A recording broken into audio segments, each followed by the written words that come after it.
مساء الخير عليكم، شلونكم؟ شلون صحتكم؟ ان شاء الله بخير. هنا راح نجيب سمكة بوزن 3 كيلو. راح نبدأ نغسلها اول شيء. طبعا الشوي دائما تنفتح من الظهر مالتها. البعض يفتحونها من البطن وهي غلط طبعا، يكون من الظهر افضل. هنا اللي يحب يغسلها او اللي يحب ما يغسلها براحتكم. بعض الفيديوهات اني بعضها ما غاسلها وبعضها اغسلها. حقيقة ماكو هناك فرق. اكو البعض يقول لا تغسلها على مود يبقى الطعم مالتها بها موجود، فقط امسحها. جربت بالطريقتين لقيتها نفس الطعم ونفس النكهة، ما تغير شيء بيها. بعدها هنا راح ابدا انشفها بكلينكس او مناديل مالت المطبخ بهالشكل هذا، على مود المي مالتها كله يطلع من يمها وتصير عندها كلش تمام ومرتبه. بهالشكل هذا تبقون تسوون بها على مود تنطيكم المي مالتها يروح من يمها. نجيب الصينيه مالتنا، نخلي ورق سيليفون، وبعدها نخلي السمكه مالتنا بهالترتيب هذا على مود الصينيه ما تتلف. تمام عيني. هسه راح نبدا نثقبها بهالترتيب. تريدون تشرحونها ماكو مشكله، بس التثقيب يكون افضل واحسن لها. بعدين هنا راح نجيب حبه طماطه واحده، يعني نقسمها قسمين ونبدا نفركها بهالترتيب.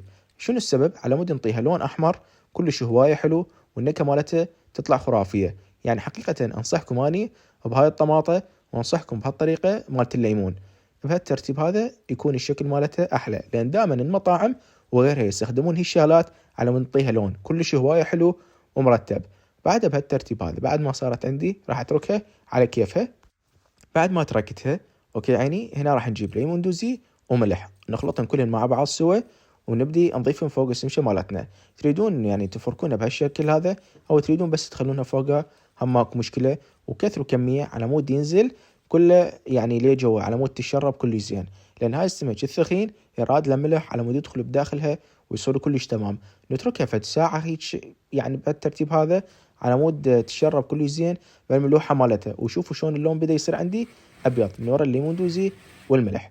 اوكي هسه راح ندخلها للفرن مالت الغاز، هنا الشغله فقط من تحت على مود تاخذ لون. وبعد ما اخذت هذا اللون الحلو ولا مرتب، شغلنا طبعا من فوق عليها، وهم اخذت لون ومن تحت، انتظرها تنشف كلش تمام على مود اقدمها لكم.